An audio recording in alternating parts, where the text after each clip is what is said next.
Edgar Allan Poe, the master of mystery and the macabre, lived a life of struggle and died under circumstances that remain a puzzle to this day. He was found delirious on the streets of Baltimore in October 1849 and died for days later in a hospital, never regaining enough consciousness to explain what had happened. His funeral was a small, hurried affair. He was buried in an unmarked grave in the back corner of the Westminster Hall and Burying Ground in Baltimore, in his grandfather's plot. For years his resting place was known only to a few. A campaign to give him a more fitting memorial gained momentum, and in 1875 his remains were exhumed and moved to a prominent spot at the front of the cemetery, beneath a grand new monument. The burial ceremony was a major public event. Years later, the remains of his beloved wife Virginia were moved from New York to be buried with him. The grave is most famous, however, for a mysterious tradition known as the Poe Toaster. From around the 1930s until 2009, every year in the early hours of Poe's birthday, a cloaked figure would visit the grave, leaving behind 3 red roses and a half-empty bottle of cognac.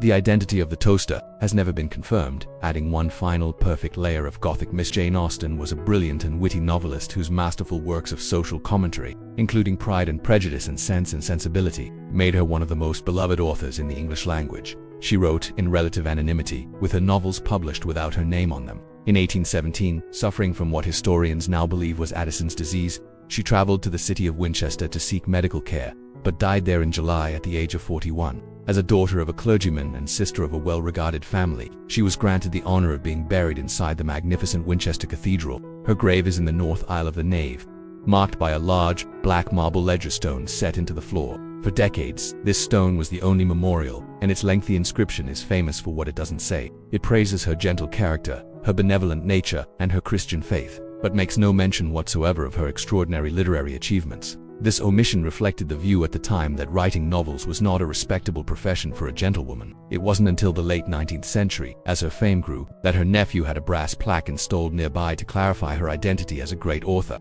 Later, a large memorial window was added, finally giving her literary genius its proper due.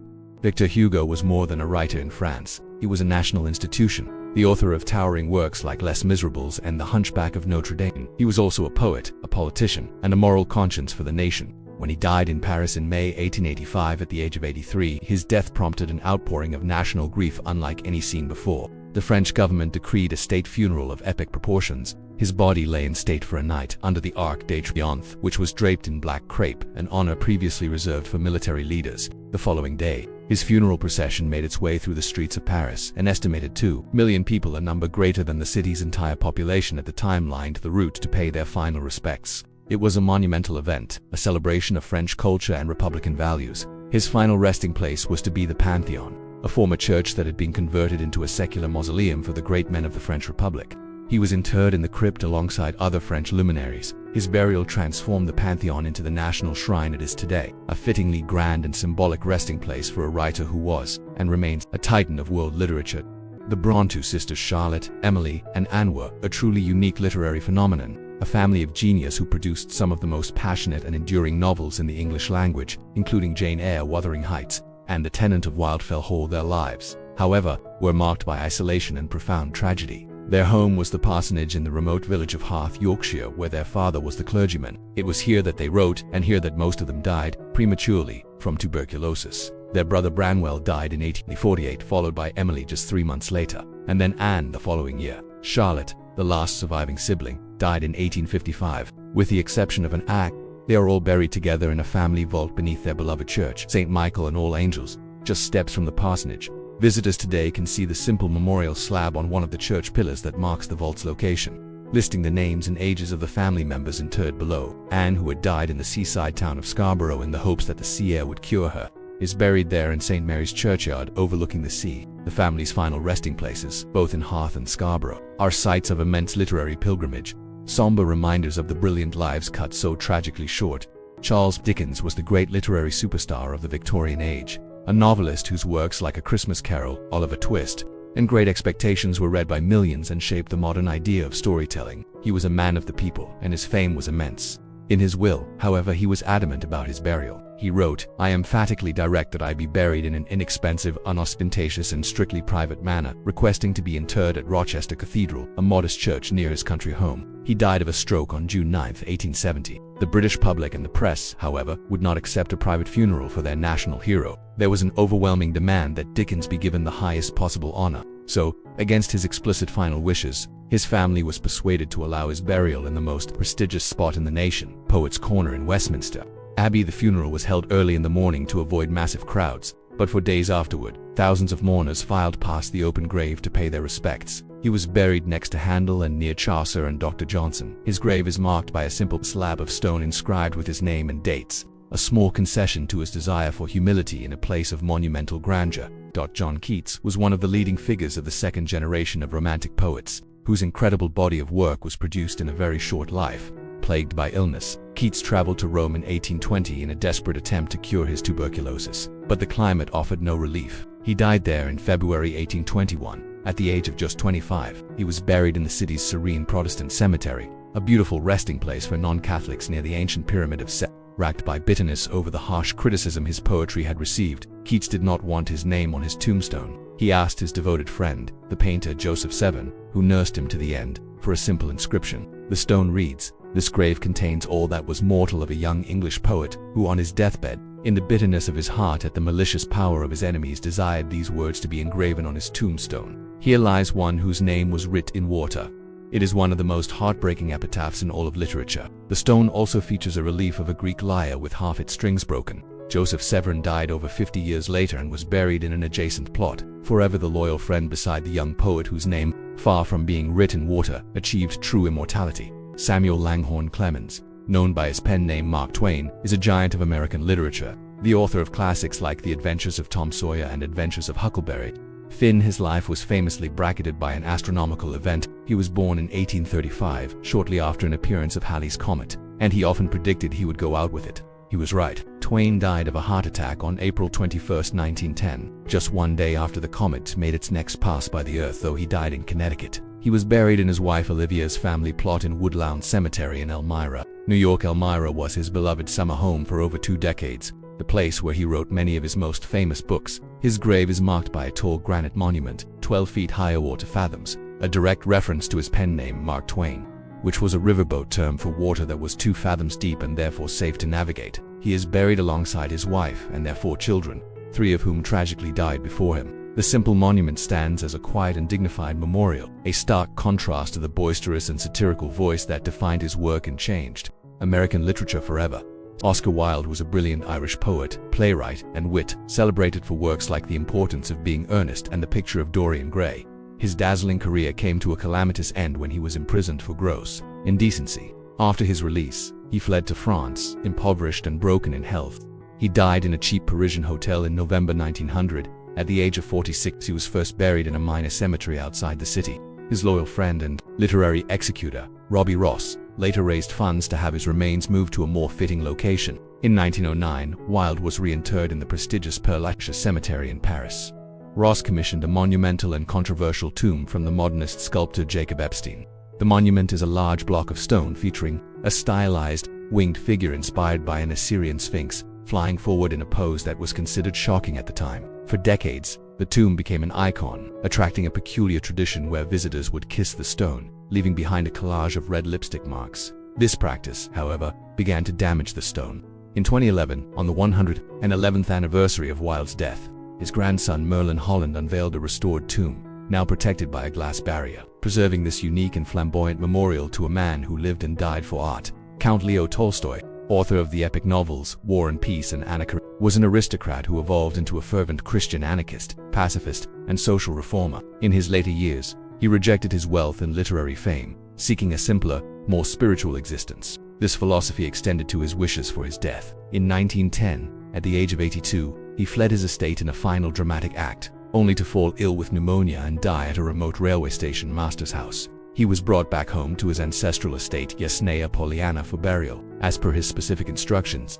his grave is the model of simplicity and humility. It lies in a peaceful clearing in the woods, on the edge of a ravine. There is no headstone, no cross, no inscription, not even a name. It is simply a small, rectangular green mound, covered in grass and wildflowers. The location is deeply significant. It is where Tolstoy and his brother, as children, believed a magical green stick was buried. On this stick, they imagined, was carved the secret to universal happiness and the abolition of all human suffering. This unmarked grave, in the quiet woods he loved, is a profound final statement from a man who spent his life searching for spiritual truth. A quiet resting place for one of literature's loudest and most powerful voices, James Joyce.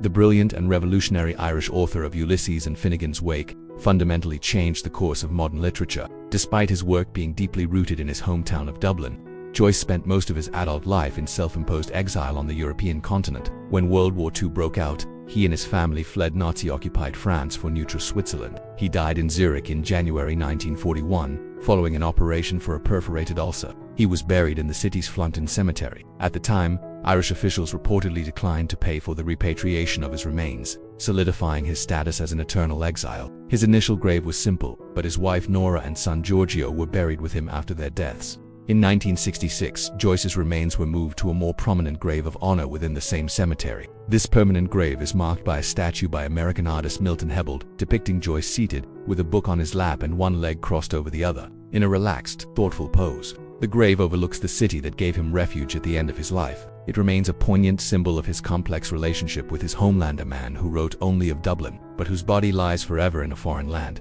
Virginia Woolf was a central figure in the Bloomsbury Group and a pioneering modernist writer who redefined the novel with works like Mrs. Dalloway and To the Lighthouse. Throughout her life, she battled severe bouts of mental illness. On March 28, 1941, fearing another breakdown from which she might not recover, she wrote a heartbreaking farewell letter to her husband, Leonard. She then walked from their home, Monk's House, in Sussex, down to the nearby River Ouse, filled the pockets of her overcoat with stones, and drowned herself. Her body was not found for 3 weeks. Leonard Woolf decided against a traditional burial. Virginia was cremated, and he buried her ashes himself in the garden of their home, a place that had brought her immense peace and happiness. The ashes were scattered at the foot of one of 2 large elm trees in the garden, which they had affectionately nicknamed Virginia and Leonard. After the tree fell in a storm years later, a memorial bust was placed on the spot. A simple ceramic tile at the base of the wall is inscribed with her name and dates, along with the final haunting line from her novel, The Waves. Against you I will fling myself, unvanquished and unyielding. O death. It is a quiet, private, and deeply personal memorial for a writer who so brilliantly charted the inner landscapes of the human mind.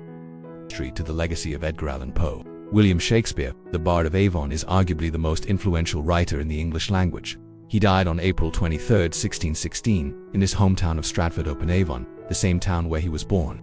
Despite the fame he achieved in London, he chose to be buried not in the capital's Poets' Corner, but in his local parish church, the Holy Trinity Church. His grave is located in the most honored part of the church, the chancel, near the altar, a privilege he likely purchased for a considerable sum, reflecting his status as a wealthy and respected local citizen. His grave, however, is not marked with an ornate tomb or monument. Instead, it is covered by a simple, flat ledger stone. What makes this grave so famous and so fascinating is the inscription carved upon it, an epitaph believed to have been written by Shakespeare himself. Good friend, for Jesus' sake, forbear to dig the dust enclosed here. Blessed be the man yt spares their stones, and cursed be he yt moves my bones.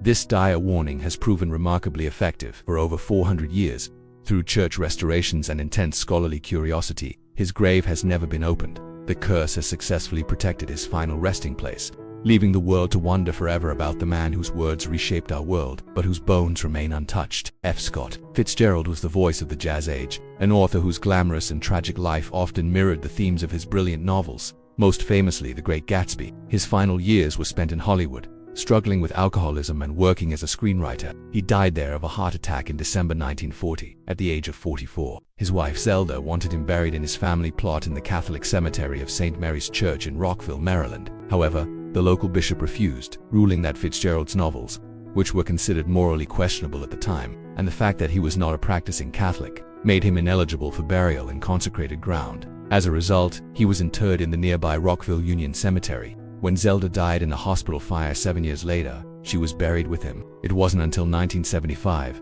after a concerted effort by his admirers and family, that the church relented. The couple's remains were moved to the St. Mary's Cemetery plot as originally intended. Their shared gravestone is now a pilgrimage site.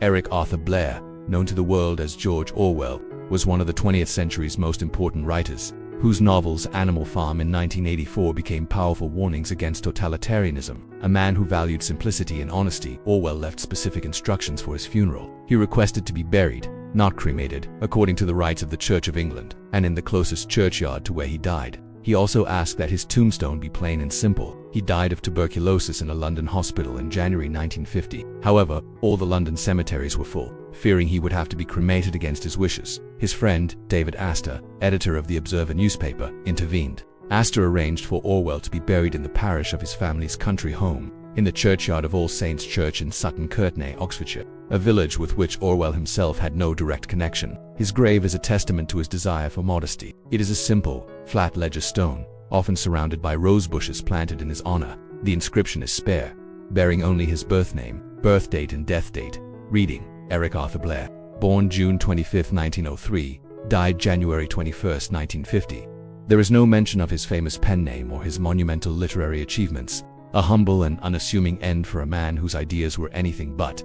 Mary Shelley secured her place in literary immortality at the age of just 18 when she wrote Frankenstein, a novel that explored the boundaries of science, creation, and humanity. Her life was one of intellectual brilliance, but also profound personal tragedy and scandal, most notably her relationship with the poet Percy Bysshe Shelley. She died in London in February 1851 from a suspected brain tumor. Her final wishes were to be buried with her parents, the pioneering feminist Mary Wollstonecraft and the philosopher William Godwin. Her son Percy Florence Shelley arranged for his grandparents' remains to be exhumed from their London churchyard and moved to a family plot he purchased at St. Peter's Church in the seaside town of Bournemouth. Mary was laid to rest there with them, but the grave holds another, more macabre secret. When her husband, Percy Shelley, drowned in Italy in 1822, his body was cremated on a beach. In a famous and dramatic moment, his friend Edward Trelawney plucked the poet's heart, which had refused to burn, from the flames. He gave it to Mary, who kept the calcified heart, wrapped in silk, for the rest of her life. Upon her death, it was discovered in her desk, and it is believed to be buried with her in the family vault, a final, Gothic tribute to a life defined by love, loss, and literature. Sylvia Plath was an American poet and novelist whose searingly personal and intense works, like the novel The Bell Jar and the poems in Ariel, defined confessional poetry and left an indelible mark on literature. Her life was marked by a brilliant creative output and a deep struggle with depression. She died by suicide in her London flat in February 1963, during one of England's coldest winters. She was just 30 years old. Her husband, the poet Ted Hughes, from whom she was separated, chose her burial site. She was laid to rest in the churchyard of St. Thomas à Becket in Hep Tunstall, a remote and windswept village in West Yorkshire, a landscape she had written about and loved. Her grave has a simple headstone, but it became a site of controversy for decades. The inscription reads, Sylvia Plath Hughes, followed by the line, even amidst fierce flames the golden lotus can be planted. Many admirers and feminist critics felt that the inclusion of her married name, Hughes, subordinated her identity to a husband many blamed for her unhappiness. For years, the Hughes portion of the stone was repeatedly chiseled off by vandals, only to be restored to grave, in a beautiful but stark setting, who remains a powerful and contested pilgrimage site, reflecting the passionate and often painful legacy of Plath's life and work.